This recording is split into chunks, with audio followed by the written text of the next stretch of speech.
There are four main ways to getting money. You either trade your time for money, you trade information for money, you give a product or a service for money, or you put something to work for money. I'll say that again. We're going to go through them one by one. These are the main ways that money will arrive in your bank account. Remember what I just told you guys, the four main things about cash, how it works, how you gotta attack it, identify where it's moving, etc. These are the four main ways money is made. First is time for money.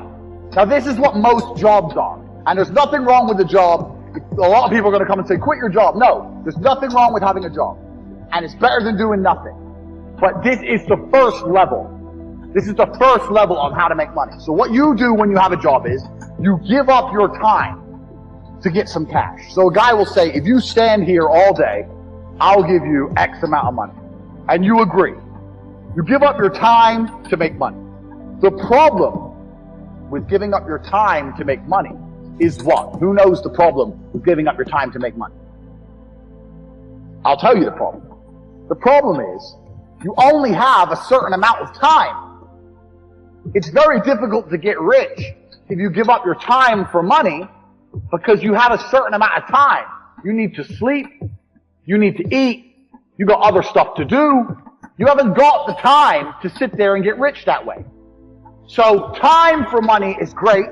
And obviously, the more valuable your time is, the better. That's fine. You can make more. But you still have a finite amount of time. And this is the problem with trading your time for money. Next is information for money. Now, the good thing about getting information for money is that your time is not explicitly linked. So if you do something like a video giving information, that one video, you can film it one time, but it can be given out or sold 1,000,000 times, and you get paid every single time. But your time is no longer linked to the money. So a lot of people make money purely on information. And it can be done lots of ways. It can be done with what I'm doing right now. I'm making money based on what I know right now. I am selling information to you people. I know information and I'm providing it. There are also high-level consultants who do the same thing. Information is valuable. We live in the age of information. Another thing I guys want you to write down your notes. Some of the two most important things in the world today are information and attention. If you have information and you can get attention, you will be rich. Because if you can get attention, people are going to pay attention to you. And if you have information to give them, you're going to be rich. This webinar is an example of how me, a person who can attract attention, who has information, can make money. So information for money is better than time for money. Now, every single person sitting here, there must be something you know. You know something. You know something others don't know. It doesn't matter if it's how to play guitar. It doesn't matter if it's how to play piano. It doesn't matter if it's how to fix a car. It doesn't matter what it is. You must have some information that other people find useful. That information can be weaponized and it can be turned into money. We're going to get into how to do that later, but it's not actually very complicated. You need to garner attention. You need to produce the videos or the subject material or the PDFs or whatever you want to do. Explain to people what you know. You need to establish credibility so they understand that they can trust you and they will pay for your information. This is another way to get money, information. So keep that in mind, write that down. Because when you write down your piece of paper information, you also need to sit and think, what do I know that other people don't know? So there must be something you know, and that information is valuable. You have to convince people it's valuable and to come and buy it from you. Next, this is what most businesses do. They provide a product or a service for money. Now this is different from information, because even though if you provide a service, you have information. Let's say you fix cars. You know how to fix cars. You have that information. But you're not selling the information.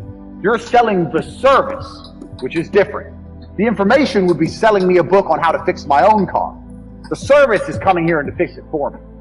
So a product or service selling for money. This is very, very simple. This is what most businesses do. They get a product or a service and they sell it for a markup. Now, this is actually This is the way that most mega businesses make money, but in the modern world, it's quite difficult to do. And it's difficult to do because most products and services are monopolized.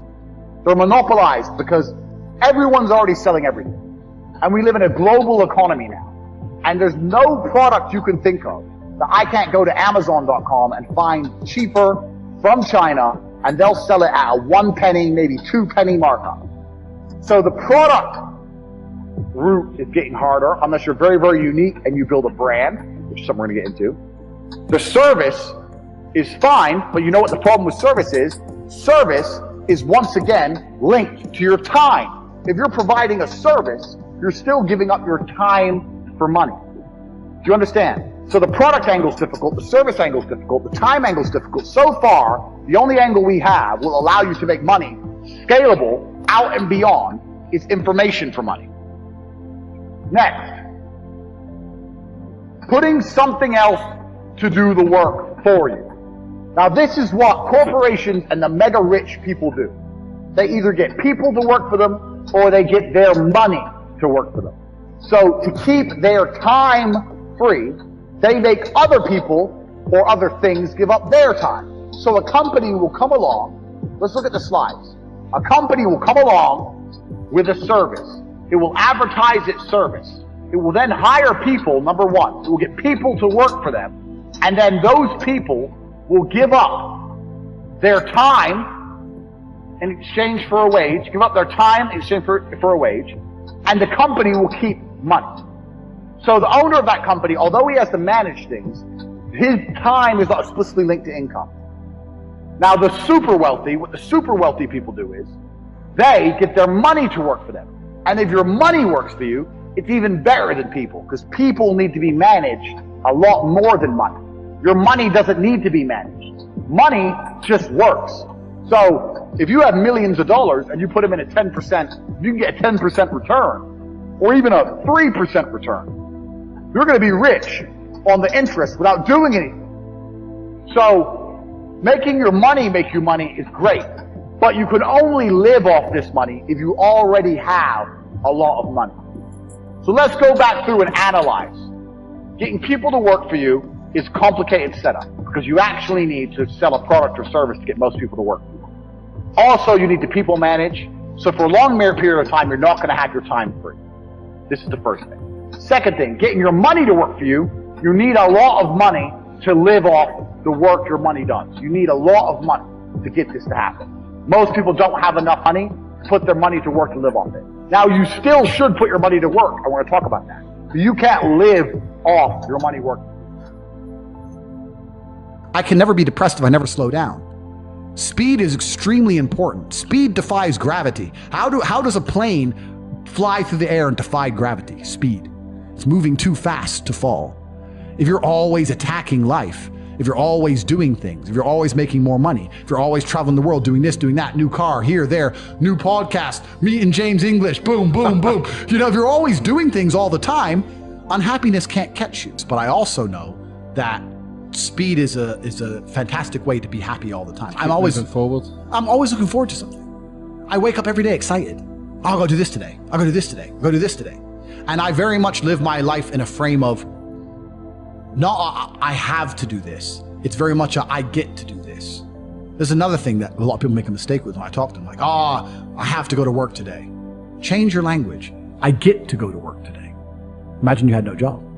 It'd be worse, right? Because otherwise you wouldn't be working. So you get to go to work. I have to fix the car.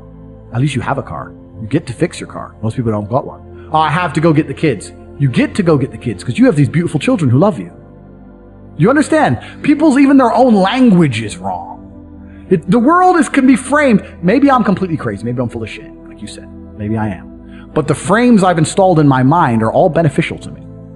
So if that makes me crazy and full of shit, good. Because I can't become depressed. So you can sit there and tell me I'm full of shit while you're depressed, and I'm happy. And I would never want to adopt the thinking of a depressed person. People will shield laziness with anything. No one wants to admit they're lazy. So they'll shield it with disbelief. That's a scam. Or, I don't work hard, I work smart. Bollocks. More cover. For just anything it takes to say, I don't want to work. Do you believe in that? Work smart or not harder? I believe in both. Yeah. But there's a time when it comes to work smart. And most people are trying to do the smart work before they do the hard work. It's kind of like talent, right? You don't notice if you're talented at something until all the hard work's done. Yep. I could be the most talented tennis player in the world, but I don't play tennis. So if I go down the tennis court, Joe Schmo is going to smoke me.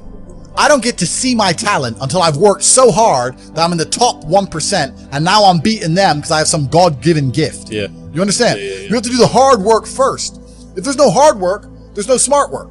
So someone's going to sit there and go, I work smart, I don't work hard, so I only have to work an hour a day. If working smart gets you a lot done in an hour a day, then you should work smart for 12 hours a day and get 12 times the work done.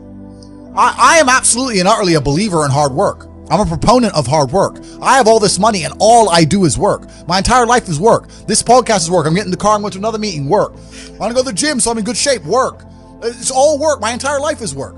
And people don't want to look at life that way. They want to talk about work-life balance and being lazy and all this crap. I don't believe in any of that. I believe in if you want to win, you have to outcompete the man who's prepared to do nothing but work. It's player versus player. If you're going to sit there and go, I don't want to work more than an hour a day, well, the guy who does want to work more than an hour a day is going to beat you.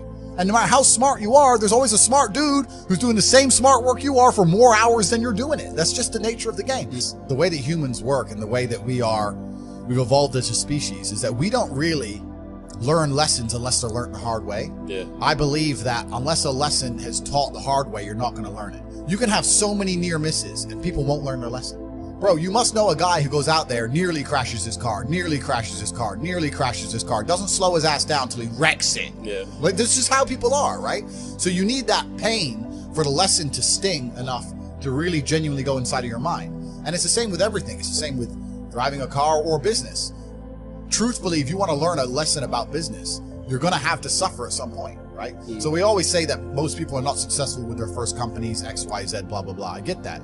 The truth is there's a lot of people who make a lot of money with their first company, but they just spunk it, act an idiot, and it all blows up in their face. And that's how you get the discipline on your fourth company, that when you have 3 million in the bank, you just leave it there. You know, and don't be done with it.